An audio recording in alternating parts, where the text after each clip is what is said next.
This is the Unknown Packers Podcast.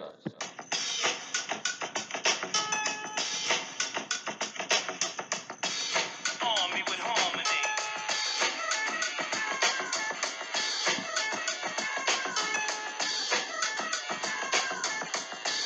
Dave, drop a load on 'em.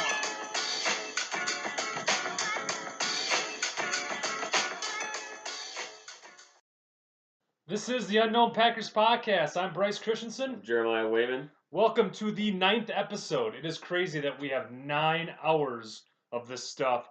Thank you for bearing with us for these 9 weeks. We look forward for the foreseeable The future. next 160,000 weeks. 160,000 That's a lot of weeks. That That's was a lot very of weeks. like Parks and Rec, Burt Macklin-ish. On the agenda today, we're going to talk about our live stream experience at Black Husky last week, historical trends that you look at, what the Packers have done in the offseason, transitioning into the NFL draft. We're going to recap our 10 selections of the 2017 NFL draft. We'll also talk about the best, worst, and sleeper picks based off of us. Historically speaking, we're probably going to be way off. If you've listened to our other podcasts, I've been completely way off, so my apologies.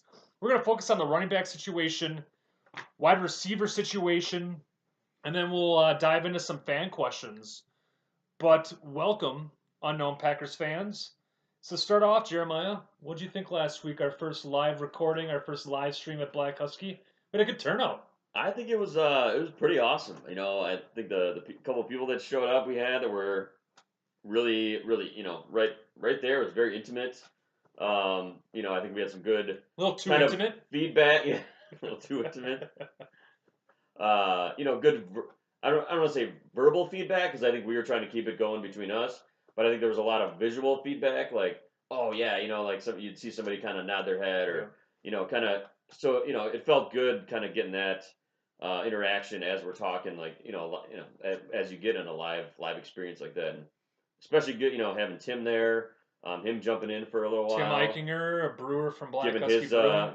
giving his 2 cents. 2 cents on a punter / Center. a snapper or long snapper Yeah. at the same position. We might have actually think that, drafted, or actually with an undrafted free Yeah, agent, yeah. we might have selected him. So I think Tim might have been onto he something. uncovered something amazing there. What was your best experience from the live stream last week? Live recording. I would say for me, honestly, I felt it like it got me a little more fired up and a little more combative Oh, with okay. with you. Yeah, So I I think actually it made it a experienced little. I think there was a little more of a back and forth, which I think there has been in our first 7 weeks prior to that. I just for some reason I think I was all jacked up and standing up, and I don't know. And maybe it was the draft too, which is a very polarizing thing to talk about, I think, because you could say one thing, I could say one thing, Bob McGinn or whoever else is going to say another thing, and nobody's going to be right. So Except Bob McGinn. Except Bob McGinn is right every year, apparently. And before we talk a little bit more about the live stream, I want to give a shout out. We'll always do an on draft, so to speak. What are we drinking right now today? It is from Transient Brewery down in Indiana. It's a Zero Discipline double dry hopped New England style double IPA, and it's pretty phenomenal. Got it over at Drafted Vessel down in Shorewood. Okay. And they posted them on Facebook, said get in here, so come get some cans. And well, let's cheers to Bob McGinn. Oh yeah. I was actually pretty devastated to see the news that he was leaving the Journal Sentinel. I look forward to seeing what sort of avenue he takes because, at least for me, listening to him and Michael Cohen with the podcast and, after every game, he'd break down, the offense, defense, special teams, and he had, the little football icons. And I got a kick out of it because he didn't care what players thought. He actually, he articulated what he saw. And, the podcast that I listened to with him and Michael Cohen, the Journal Sentinel podcast, I thought that he was a little hard sometimes. Like, he was very rigid. He was very regimented, structured. But then again, I look back on how many years we've been Packer fans, and it's synonymous almost where you look at Green Bay Packers and then you also look at what is Bob McGinn going to report out? So it's a. Well, he was writing for the Press Gazette before the Journal Sentinel. All about Packers. That's why I love you, Jeremiah.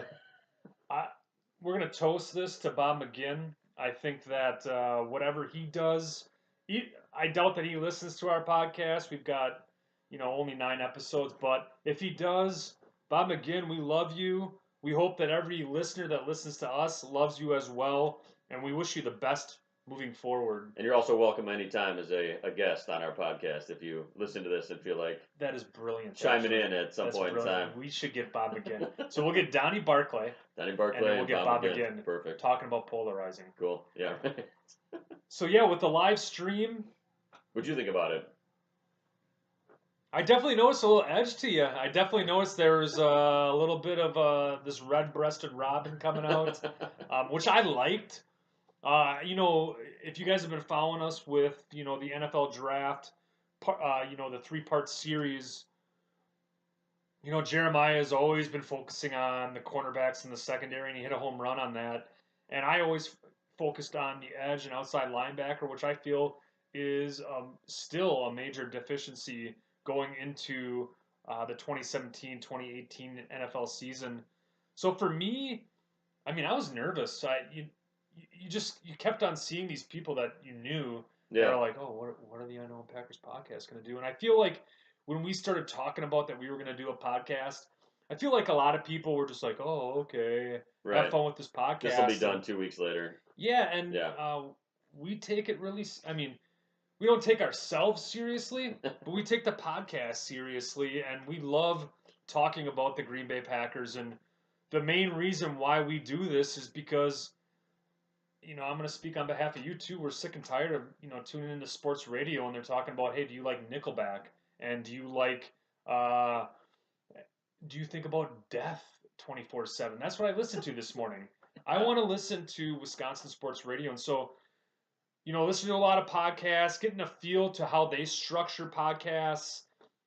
I couldn't think of a better partner in crime than you, Jeremiah, to do the Unknown Packers podcast. So for me, it was almost, like a rite of passage almost, where it was like, wow, this is actually really happening. We're actually doing this, and people are supporting this. And then, watching it afterwards, being like, wow, outside of, microphone difficulties and not knowing where to place the microphone. First time trying to figure out, growing pains. Technical difficulties. That was, I'd say it went off pretty good. I was extremely happy, and granted, there are going to be people that aren't going to like it, but I think for us, it was nice to see, like, wow, we're actually, we're following through on this, and we're making this happen. And so I was way off on pretty much all the draft selections. We'll touch base, but I think my experience was completely positive. Oh yeah, I would do it. I think hopefully he is sticking to his word. But Tim from Black Husky, the brewer and the owner, right after that, we posted a bunch of stuff on Facebook, and he was like, "Great time, guys! Like, let's do it again." So I'd be wholeheartedly into that, if that's in our future next couple of weeks here or whatever, during the season, maybe something like that. I think that'd be pretty freaking awesome. Yeah, so we've got a slogan now. We stole it from Winston Churchill, and we stole it from Macy's as well. Keep from calm. any poster that has that. Keep calm, drink Black Husky beer, and go Pack go. So like Jared said, we're drinking some Transient right now. The experience was great. I look forward to what the podcast has in store. If you don't mind, could I go on a little soapbox on some research that I did with some historical trends of Go for it. The offseason going into the NFL draft? Does this have to do with Eliot Wolf? Of course. So when you look at the offseason that the Packers have had, and then the NFL draft pick, or the NFL draft where we had 10 selections, you start to ponder a little bit about, is this such a unique offseason, such a unique draft? And I think it clearly is. And did a little bit of research, Jeremiah, on how unique it is. And so let's take a little bit of a journey back into the history of Ted Thompson. So, why do I think that there's new blood in the front office at the Green Bay Packers is because you look at this offseason, and with Martellus Bennett, Lance Kendricks being signed day 2, and then bringing in Devon House, Ricky Jean-Francois, re-signing Nick Perry. I mean, obviously they're going to re-sign people in-house, and then bringing in Jari Evans the day before the draft really piqued my curiosity of, wow, this is such a different offseason than we've been accustomed to. So, to put this into comparison, you look at year 2007 where Brett Favre and the Packers, they went 13-3. And prior to their going 13-3, Brett announced that he was coming back and he wanted to reload. And quote, he said, "I'm not getting any younger. I don't have 5 years to rebuild." Sound familiar? That lone free agent that year was Frank Walker, all pro cornerback, Super Bowl MVP Frank Walker. Amidst that, amidst of Frank Walker was also, talkings about bringing in Randy Moss as another free agent acquisition. Ted Thompson lowballed, and the New England Patriots ended up snatching up Randy Moss, I believe, for like a 5th rounder or something like that. Yeah. So in 2007, when he announced that he was coming back, they drafted Justin Harrell. They traded down in the 2nd round pick to take Brandon Jackson. Then they took James Jones, Aaron Rouse, Alan Barber, Clowney, Hall, Desmond Bishop, Mason Crosby, Wynn, and Harris. Some of those guys you're going to recognize, some of them you're not.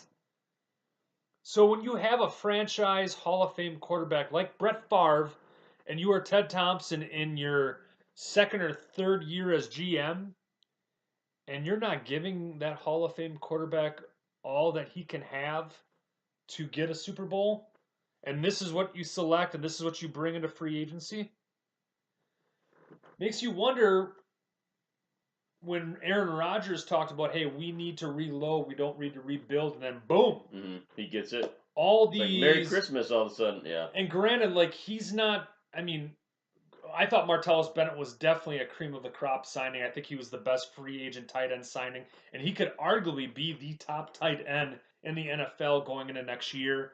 And then Nick Perry, outside linebacker, them signing them. I thought he was the top edge guy. So let's fast forward to 2012, 2013, where we got shellacked by the San Francisco 49ers, 45-31. I mean, it was only a 14-point deficit, but we lost from the get-go. Yeah, that was Colin Kaepernick's coming out party for sure. I mean, dominated for a couple years. Yeah. 181 yards on the ground, 2 touchdowns, 263 yards in the air, 2 touchdowns.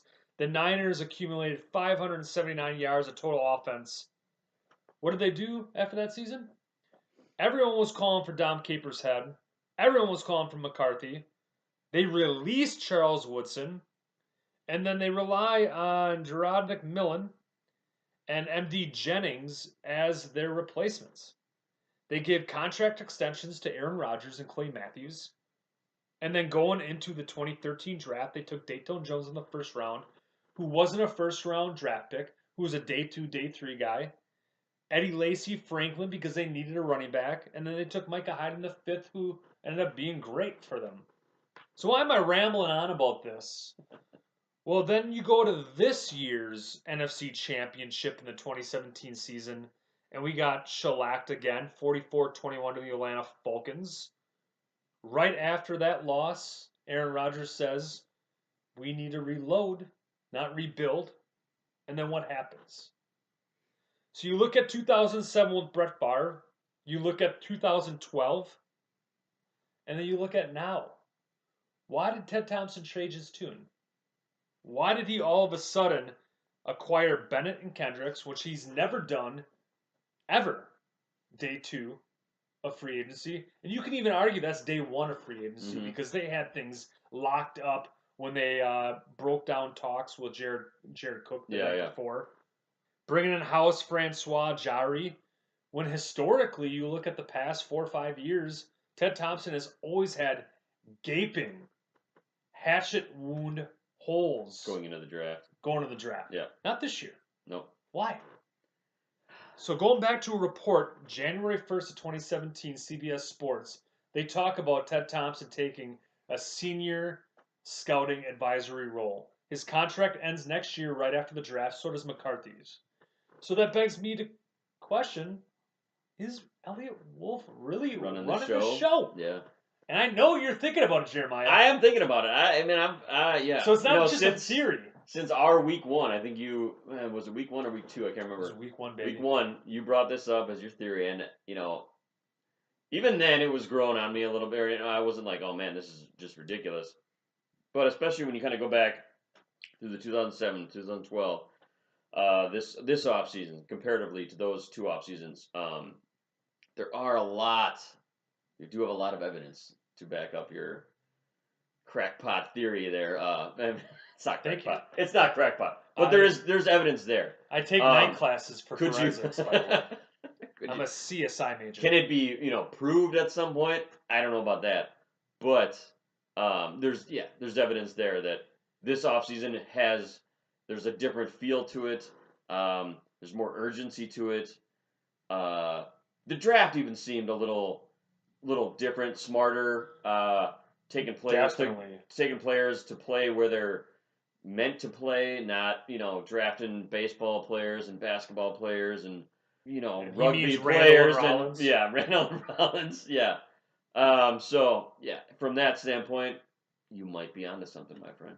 And if I'm not, maybe Ted Thompson finally woke up. Maybe he decided, and maybe Eliot Wolf is actually, and not even Eliot Wolf, Alonzo Highsmith and Russ Ball and Mark Murphy and McCarthy and all these guys have finally said, Thompson, wake up from your catatonic state, right? And stop saying that we you're need quality players to compete. Well, and I think that people say that maybe we were impulsive going into this draft by securing Kevin King and Josh Jones because we got shellacked in the secondary. But then that proves, you look at 2012, 2013, where we got completely destroyed defensively. Yeah. And what did we do?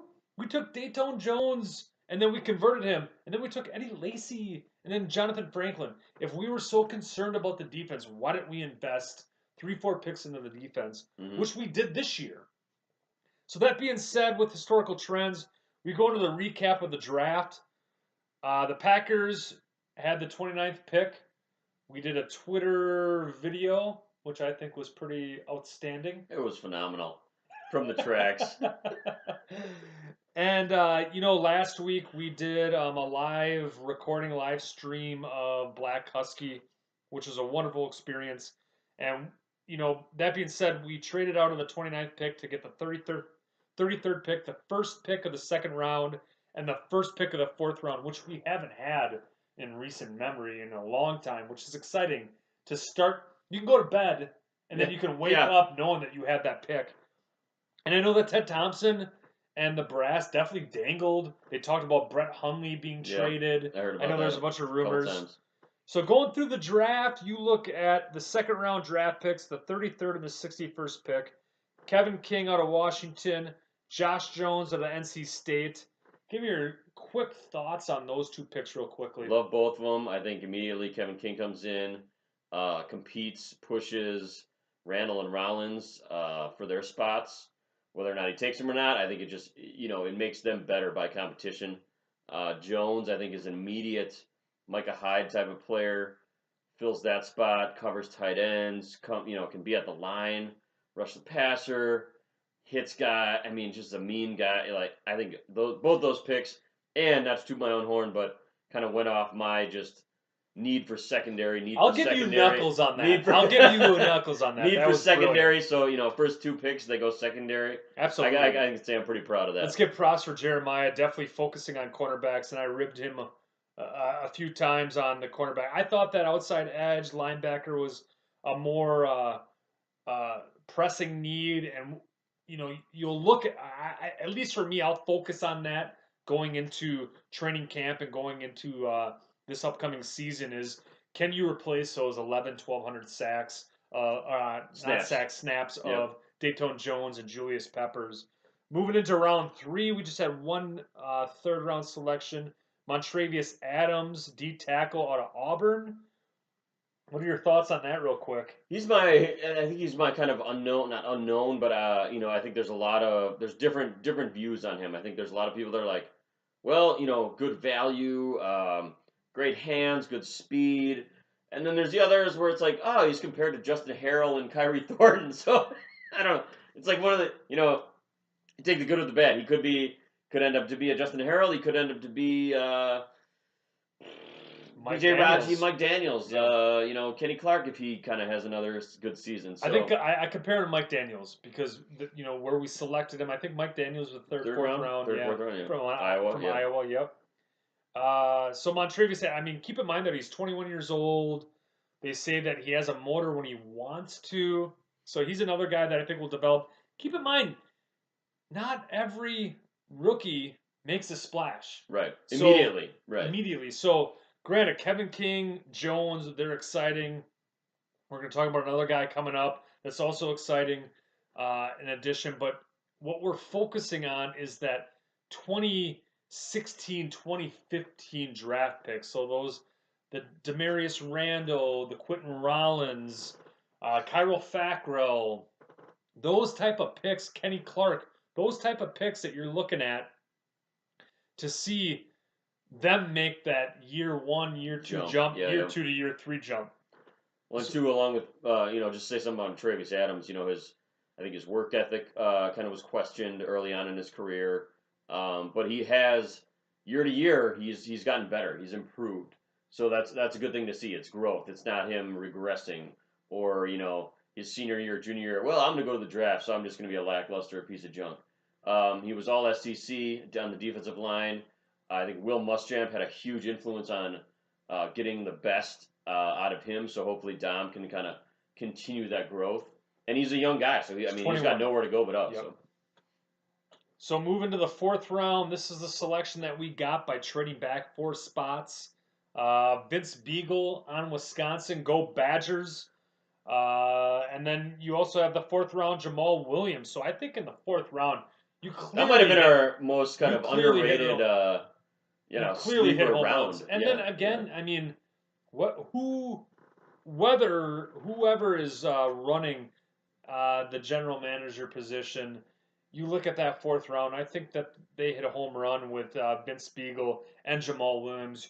You arguably got a compliment with Ty Montgomery, and then you got a guy that I think will have a better motor than Dayton Jones. Because you're looking at Ricky Jean-Francois to replace Peppers, and I think that Vince Beagle is going to come in. Is he a 3-down back in his first year? Probably not.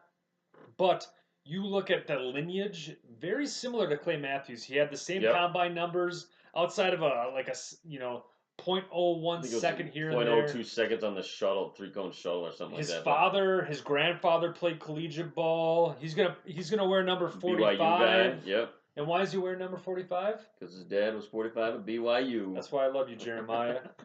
So moving on to the 5th round, we got this pick because we traded back the 172nd pick with the Broncos. We gave them that. We dropped down 3 spots. We got the 175th pick, and then we ended up acquiring the 238th pick, the round 7 pick. So we took D'Angelo Lancey out of Purdue.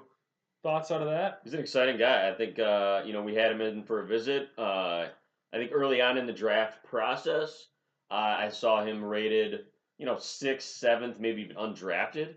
So I was a little surprised when we picked him up in the 5th. But I mean, based on his statistics, what he did with a pretty lackluster, terrible offense. The Boilermakers, The Boilermakers. I mean, they're horrible. Put up a huge game against Wisconsin this past season. 155 and 2 touchdowns. That's going to be seared in my memory. Yeah. 19.4 yards after catch. I think he's kind of a Devontae kind of clone. So he might replace Devontae. Which he could debate. Devontae's going to yield a bunch of money coming into the next season. Which I think he's going to, unless something weird happens this year. But yeah, I would say D'Angelo, very much a Devontae replacement idea. Yeah. Yep. And I think that's what you look at. I mean, you look at Josh Jones in the 2nd. you look at him possibly replacing Morgan Burnett and having Morgan Burnett go into that hybrid role. Yep. I think going into the offseason next year, you've got Devontae Adams, Clinton Dix, Morgan Burnett, Corey Linsley, and Lane Taylor as your focal points. I personally think that with his 5th-year option being extended, which is the first time that Ted Thompson and the Green Bay Packers have extended a 5th-year option since that became part of the collective bargaining agreement in 2011.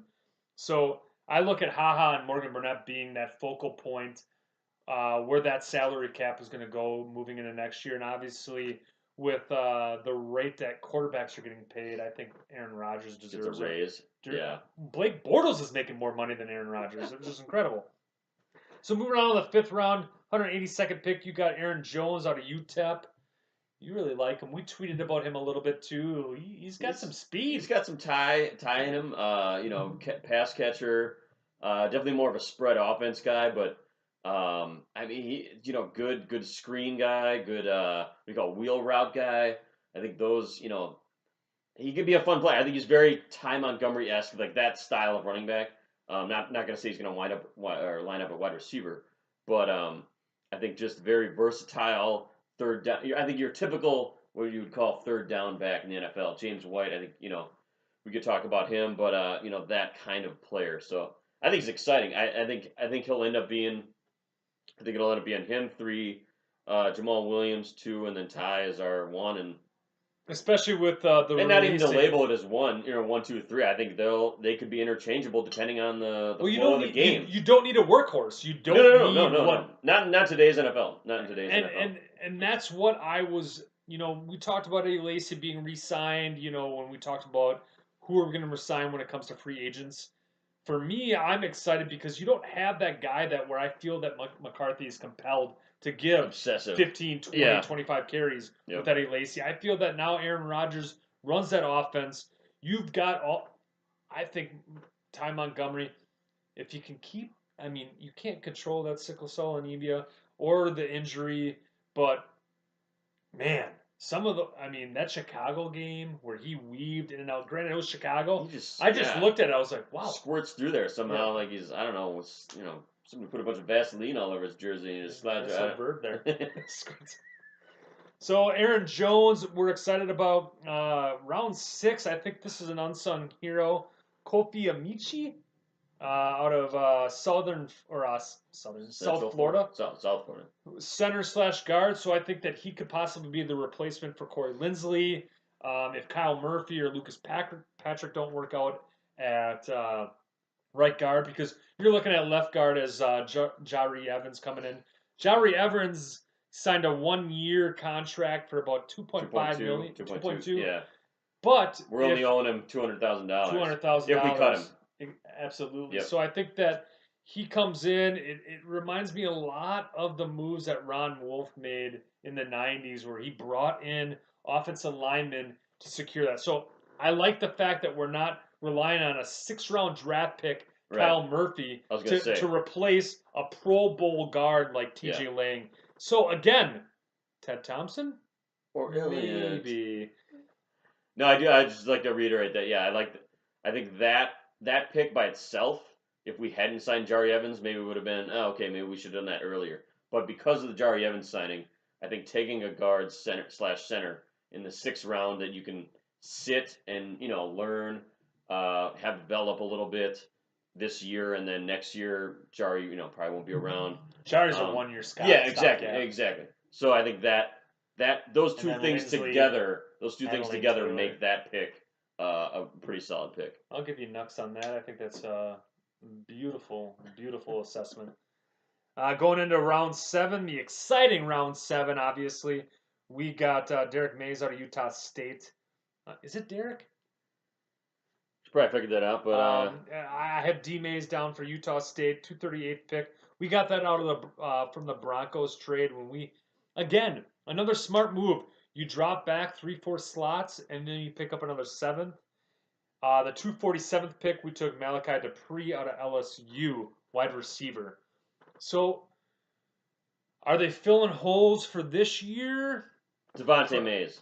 Devontae We'll edit Mays. that. Yeah, Thank you. make sure it's Devontae Devontae Mays. Mays. So my Derek Mays was a wide receiver out of Notre Dame back in like the '90s for the Packers. Yeah. Yeah. So we're still giving a little bit of Packer love. Derek Mays, Devontae Mays. So you look at this draft selection, and obviously they filled some holes this year, and they're obviously looking at next year where maybe they don't re-sign so and so. So keep in mind that we did the 5th-year option with HaHa Clinton Dix, so he gets $6 million next year, or next year. Yeah. And then we can start discussing This about year a he's still long-term making contract. only like 2, I think. Yeah, 2. Which is incredible because he goes to 2 to 6. Blake Bortles goes from like 4 to 19. That's ridiculous. Yeah, they got to do some. I want to say quick recalibration on too. that. You said something about us never, or we haven't used that 5th-year option ever. I think that too has something to say about our quality of first-round picks. Because usually you only get the 5th-year option with a first-round draft pick. Yeah. And so I You think only do that. for the fact that we have never used it, I think that's something to say to the quality of first-round picks that we've had since that's been an option. I completely agree. Because obviously, if you have those guys there that are solid players, they're contributors, worth adding an extra. I mean, in HaHa's case, $6 million versus saying screw it and like let's compete on the open market with him. Why wouldn't you do that? Like, does it? That's just a given, especially for HaHa because he has actually produced Year in, year out. But I mean, yeah, he's progressed. He has incrementally progressed every year in a positive way. That he's been a Packer, which I think is the ideal situation. And obviously that hasn't been the case. Probably before that when you have Dayton, you got. Well, you got Sherrod. I mean, I can't even remember. Yeah, it's not exactly. We can't. This is worthless. That's something that we can research a little bit more Yeah, about 5th-year options. But again, I mean, I think that goes to show that you're seeing a little bit more of a different approach. Whether Ted Thompson knows that his time is running out, or there's new blood in there. I still think that Eliot Wolf is part of that because I think if he had an opportunity, he'd be gone by now. Especially like John Lynch with the Niners. Give me a fucking break. And anyway, so we recap the 10 selections of the NFL draft. Let's go into best, worst pick, and sleeper pick of the drafts. Jeremiah, I want you to tee it up. All right. So best pick, just based on normally, obviously I've been harping about secondary. Nothing against. I think those are both great picks, but I think of where we got them and the need that we had at the position. I think Jamal Williams is going to be my best pick. That was the 4th-round spot, right after Beagle, or after the Beagle pick, and I think he could just turn out to be, that late game bruiser guy, but also still offer that versatility that Ty Montgomery has. So I think that just adds to that stable of running backs, which in my mind is just versatility. It's a versatile stable of running backs. It's not saying, well, we're going to bring in this guy and it's going to be this kind of offense, or we're going to bring in this guy and it's going to be this kind of offense. I think you have all, whatever it's end up being. I think it'll end up being 3 guys that you can bring in any of those guys, and the offense is just going to run as an interchangeable kind of smooth, fluid motion, and it's going to be beautiful. Yep, and I think that again, you allow Rodgers to be the general. You allow him to operate exactly, and then I think you it's allow about time. I mean, how long has it been? And so to address a question that Tyler Dahlgren, who we love, who we actually want to bring on as a guest because we love his questions. He talks about how do we address that running back situation.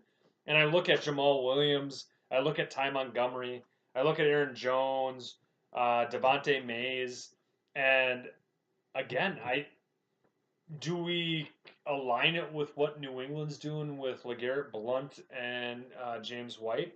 Maybe. But again, I look at James White and Ty Montgomery as 2 different people. Mm-hmm. And I look at LeGarrette Blount and Jamal Williams as 2 different running backs. Again, that we haven't seen what Jamal Williams can do on the gridiron on the gridiron that is the NFL. And again, I'm just pumped up that the focal point is going to be Aaron Rodgers. He gets to dictate. Right. So you've got That's what it two needs to tight be. end sets. That's what it needs. That's what it always And if needs you to want be. to do a pro set with 2 running backs, and then you've Right. got 2 wideouts on the outside in the slot, how do you defend that? You don't. Mm-mm. So it comes down to the defense. So you got your best pick at Jamal Williams. My best pick, I'm going to go with Kevin King. And granted, it might be a little Solid choice. bland, Solid blah, blah. choice. You can't go wrong with that. I just No, think that not at all. you could have got him at 29. And I'll admit, I was actually pretty pumped up that Reuben Foster was still there. The more research after the fact, apparently he's got a Bad lot shoulder of injuries, some mental issues, That's yucky. some personality issues as well. So for getting a guy that you could have gotten at 29, and then securing the first overall pick in the 4th round, which you got in Vince Spiegel, and then getting Kevin King, Yeah. a guy that's 6'3", that runs a 4.4, the guy that when you're that tall and lanky and that fast, and you can still bend and you can still jar a hit. I mean, Yeah. you can still lay down some hits. Keep in mind. And you're drawing comparisons to Richard Sherman Oh man. at a high, as his ceiling. And I believe Richard Sherman was like a 3rd or 4th out of He Stanford, was, right? yeah. He wasn't, definitely wasn't a first round pick. So that's my best pick, solely out of the fact that, Jeremiah, as much as we spend time together, I love you, and your thoughts. I start to think about him a little bit more, and I still think that there's a hatchet wound at outside Edge, linebacker, or rush, edge. yeah. But now you look at Randall and Rollins as them looking at like, oh man, we've got some competition, especially with Josh Jones and Kevin King. Moving to worst pick. I'm gonna say just I guess 7th rounder can't be a worse pick, but Mays in that 7th round, top of the 7th round before Dupree, I think I would have liked to seen us take a flyer on an edge guy or Guard. a guard maybe, or mostly an edge guy. I think the running back situation with Aaron Jones, Jamal Williams, and Ty, always the ability to add another running back in the undrafted free agent market. I think that would have been a possibility. So I think the Mays pick, and honestly he would have been there as an undrafted free agent anyway. In my mind, I would say so. But if you like him, you like him. Yeah, And exactly. it looks like they're going to put him at the practice squad. Right. So another year development. True. But when you have a 7th round draft pick as your worst pick, I think you did all right. Yeah, I would say so. No, I agree. And I think I've said that. I don't know if I said that already, but this is probably my favorite Packer draft that I don't know. It's maybe way back as far as the Raji Matthews draft, whatever that year was. So 2009. 2009. Yeah. So.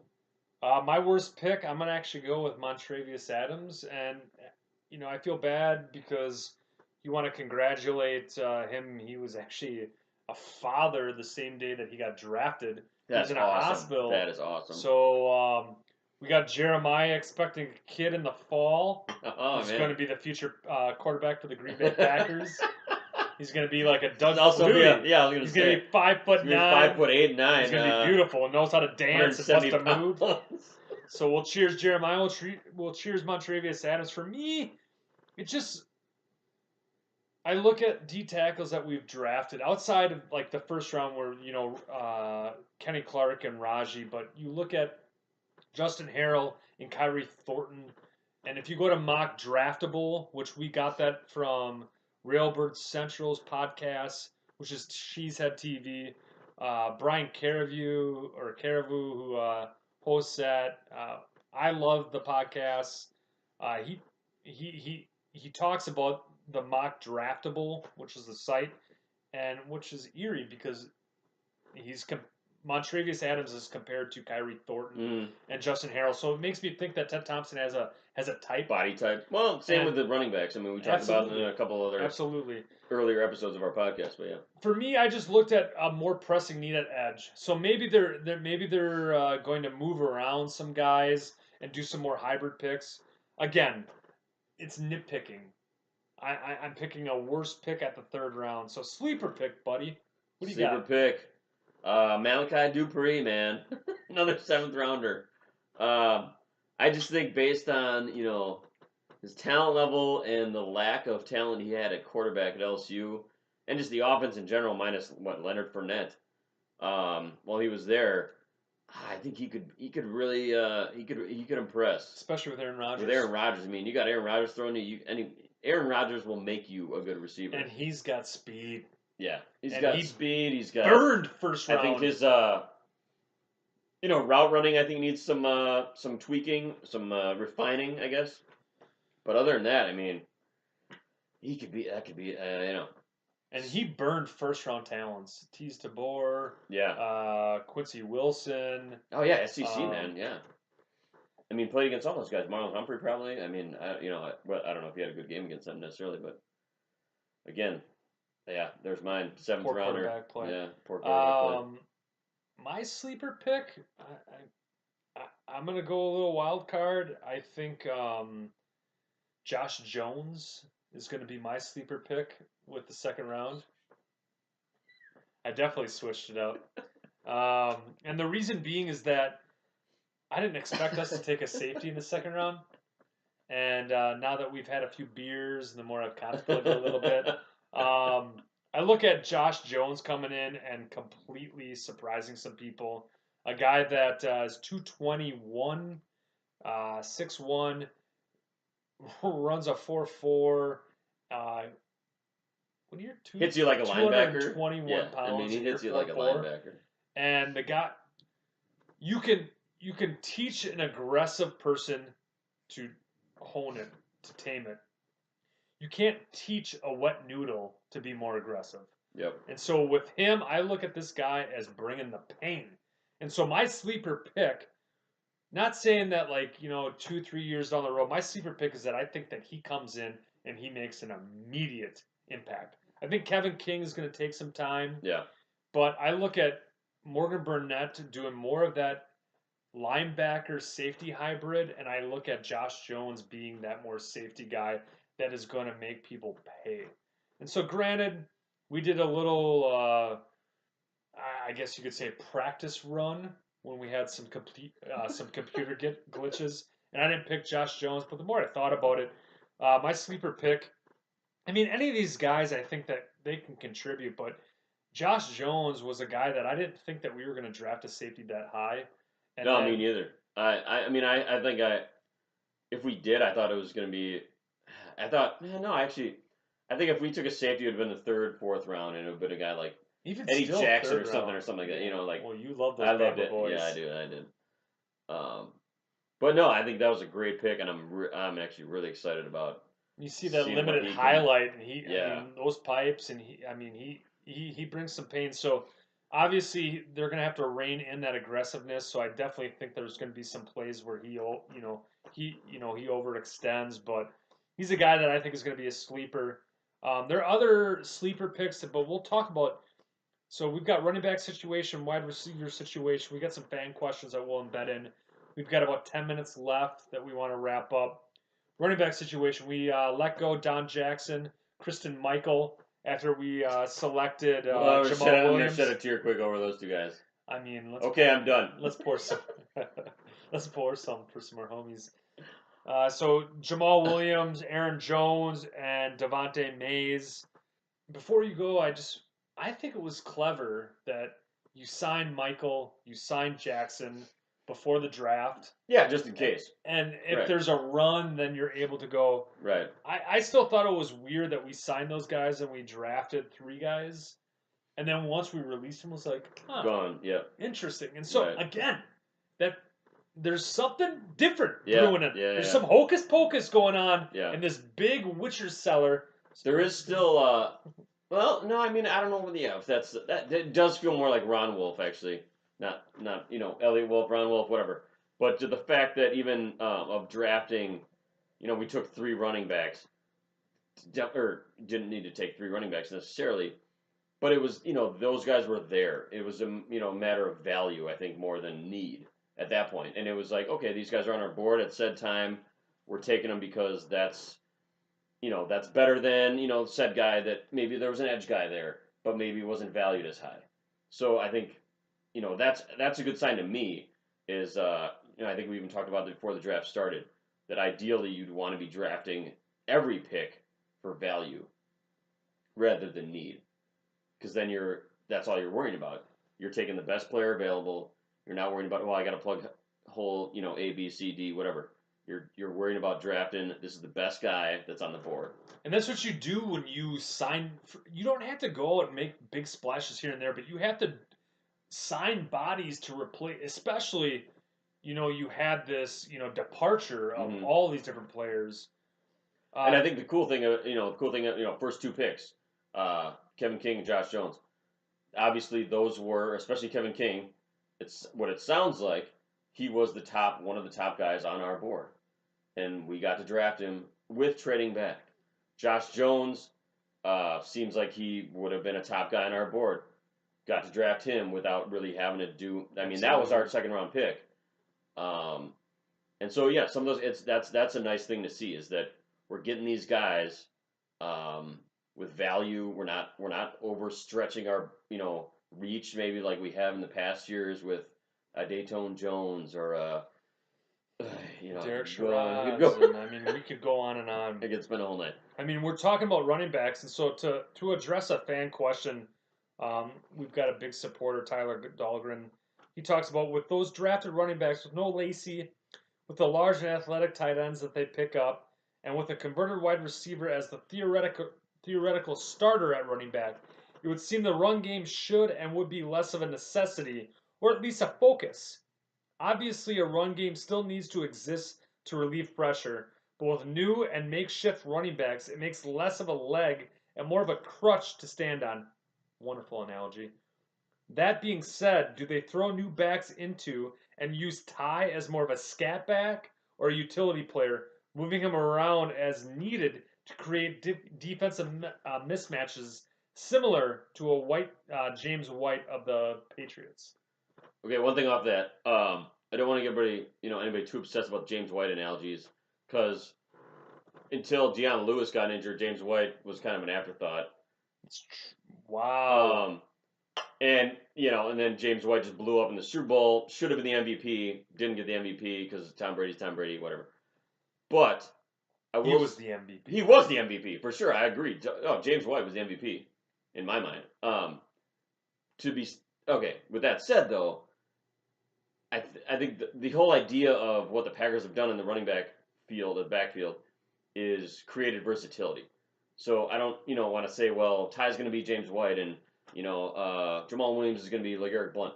I think it's just now it's a nice revolving door of it doesn't matter who's in there.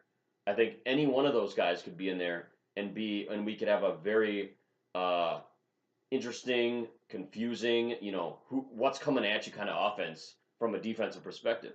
And that's I think where it's going to be dangerous, especially if you throw in Bennett, Kendricks, the possibilities of where Jordy's going to line up, where Ty's going to line up.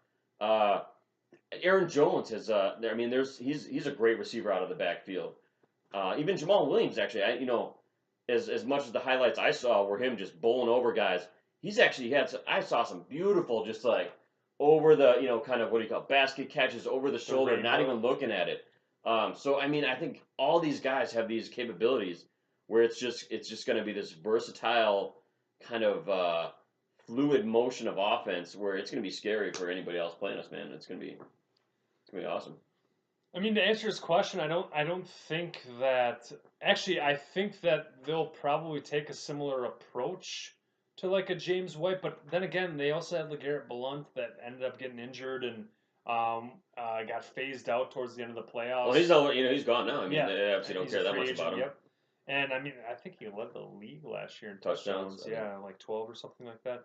So that was my thing with Eddie Lacy. I loved Eddie Lacy, and you noticed that Eddie Lacy was more of a focal point, more of an MVP when Aaron Rodgers was injured. Right. So when Matt Flynn or Seneca Wallace and Matt Flynn took over when we went 8-7-1 that year, and then Aaron Rodgers came back and threw a touchdown to Randall Cobb against the Bears to get us into the playoffs, and then so that was. You saw what Matt Flynn had with Eddie Lacy, and you saw Eddie Lacy thrive. The minute Rodgers came back, it was a kerfuffle. Right. And McCarthy was adamant about trying to get Lacey 15, 20, 25 carries because he's that bruising type of back. So now you look at Jamal Williams, Aaron Jones, Devontae Mays, and Ty Montgomery, and I'm fired up because then you get creative. Yep. And this NFL that we're looking at right now is all about hybrid. It's all about evolution. Mismatches. So talking about the wide receiver or running backs, let's talk about wide receivers real quick. We got Jordy Nelson, Devonta Adams, Randall Cobb, Gmo, Trevor Davis, Jeff Janis, D'Angelo Yancey, and Malachi Dupree. We're not keeping 8 wide receivers, and then we also have some undrafted free agents as well. So who are the odd man out? Oh man, I think I'm gonna go. Maybe a little wild card. I'll change it up a little bit. I'll go Gmo and Janis are gone. I think Davis maybe impresses. And even after a good, coming out year a little bit at the end, or last year Gmo had, I think Yancey, and I think Dupree. I think Dupree is going to really kind of turn some heads. I'll admit that when you said Gmo, I got a little shocked, but at the same time, he's slow. Yeah, he's really slow. And I think we're going. If we want to keep going with the evolution of the NFL, speed. I mean, but you got to also keep in mind though that Devontae Adams is up for a contract next year. That's true. And then Randall Cobb is top 15 for wide receivers. So yep, could be cut, could be traded.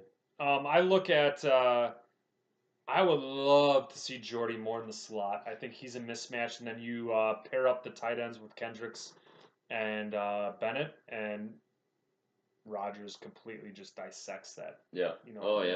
That middle of the defense. So wide receiver situation, I'm not concerned actually. I don't feel like we need to dive into that too much. I think as long as my only concern is that we don't go into it saying, "Hey, we're gonna have 8 wide receivers." I see. Well, and 8 wide receivers and 2 running backs and 3 effing quarterbacks. Right. You know what I mean? Yeah, exactly. So I think it's got to make sense. I think Devontae is going to have a huge year, his contract year, and he's going to get paid. Yeah. So let's enjoy the last year of Devontae Adams, because I don't think that. I mean, maybe they re-sign him and they let go of Cobb, and then it's Devontae and Nelson that I could see. But then again, you look at all the previous podcasts, and I'm an effing idiot. I have been wrong. I said that we should draft Joe Mixon because we should. We're the classy organization that can rein him in. We should draft. And he goes to the Bengals, which is like the exact kind of guy the Bengals draft. The epitome of like the Jeremy Hills. And then I said draft Derek Rivers, and he's a day 3 type of guy. So don't listen to me. But at the same time, please subscribe to our podcast and on iTunes. Follow us on Twitter at Unknown Packers Podcasts. And follow us on Facebook at Unknown Packers Podcasts. Before we wrap up, I always say wind up. Wind up. Why do I say wind up? And if you guys have been following us for the last 9 episodes, I always say wind up.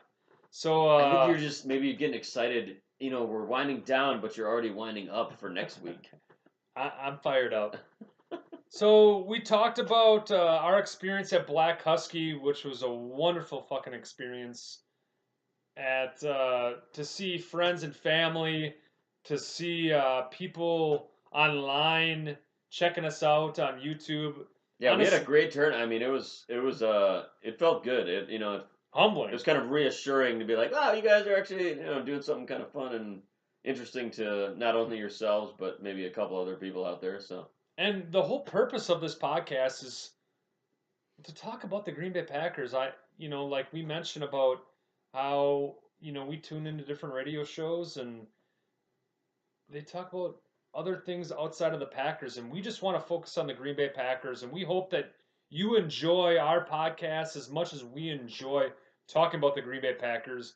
But again, it's for the fans, by the fans, and it's Go Pack Go. And so as we wrap up, instead of wind down, I'm starting to learn a little bit. You're getting it. Any last thoughts you want to, get off your chest before we wrap up? Definitely want to, reiterate again some thanks to Black Husky, Rob, Tim, Tony over there. Absolutely. Super, again, I think this is one of my favorite drafts that my favorite Ted drafts that I've seen. So pretty jacked about that. Jacked to see what Johnson does or Jones does, and You mean Josh Jones? Josh Jones. Sorry, Yeah. yeah, that's right. Yeah, I don't know why I said Johnson. And also to see what Ricky Jean Francois does coming up in camp, and how all those guys perform. But we got many more weeks of the Unknown Packers podcast to come, so we'll keep you informed. And Absolutely. I think that, we're going to continue doing every week a podcast. And like we mentioned before, we have some newcomers that have probably just chimed in to check us out. And we have some people that absolutely are infatuated with us, or so I think, and we think. and we love you. And again, we just love talking about the Green Bay Packers. And I think that we are on the cusp of bringing home another Vince Lombardi championship. And you look at the draft, you look at the offseason, you look at what the Packers have done, and I just think that we are on just the steps of greatness of getting another championship. And really, when it comes down to anytime you have Aaron Rodgers, any season you have Aaron Rodgers coming in at quarterback, there's a chance. I mean, I think that showed last year a little bit. That showed that has shown in multiple seasons where it seemed like we had no place being where we were. Well, again, I think And that Aaron Rodgers just is like, what? You just play. You rely on Aaron Rodgers too much every year. Too much. Yep. And I think this year, and that goes back to our historical trends that we talked about right at the beginning, is that why all of a sudden do you reload right now? And so with Rodgers saying reload, why didn't they reload for Favre? Because I think Eliot there's Wolf. more infusion. I think with that being said, you look at how much differences the offseason that we've experienced, how much uniqueness we've had with the draft, and similarities that Ron Wolf and Eliot Wolf. Not to say that they're cut from. I mean, obviously they're cut from the same cloth. They are literally cut from the They same are cloth. blood of blood. But you look at why now? And granted, I always thought it was a theory. I thought it was an algorithm. I thought it was a beautiful mind, John Nash sort of thing. And then once the draft started occurring, I started thinking, oh my God. Everybody's getting in his head, and McCarthy's pissed, and because I could see McCarthy and Dom and everybody like from Ted down is just fed up with this garbage. Like, why would you continuously feed us this? Oh, gotta give you. Then why not fire him? Undrafted Yeah, we're not. But that's my Packers point. don't fire anybody. But that's my point. Unless Then why not fire him? You don't fire. Then why not fire him? Only fire Ray Rhodes So and Mike Sherman. To keep it all PC and to keep it all correct, and to keep it 1265 Lombardi Avenue, especially with the Titletown District, embarking right now and being implemented, I really firmly believe again that we're starting to see the greatness of Eliot Wolf. Because if he would have bolted, he already would have done so. Yep, that's true. And I think that if he would have been hired by another organization, he would have been hired already, especially not just off the name. Not to continue. Do we know what he's getting paid? No. Okay. But he's director of player personnel. No, because I bet his salary is competitive or comparable to other general managers.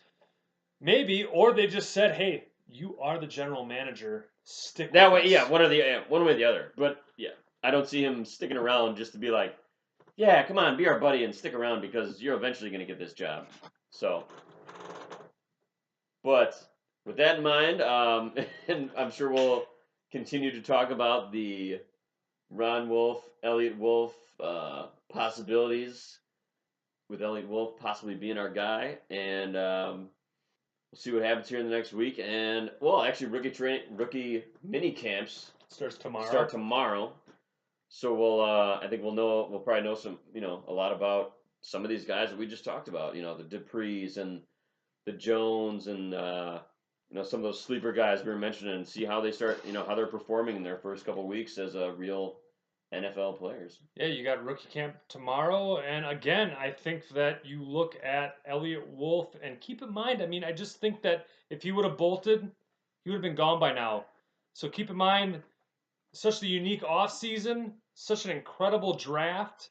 I'm excited. Keep calm, drink Black Husky beer, and go Pack Go. This is the Unknown Packers podcast. I'm Brice Christensen. I'm Jeremiah Wayman.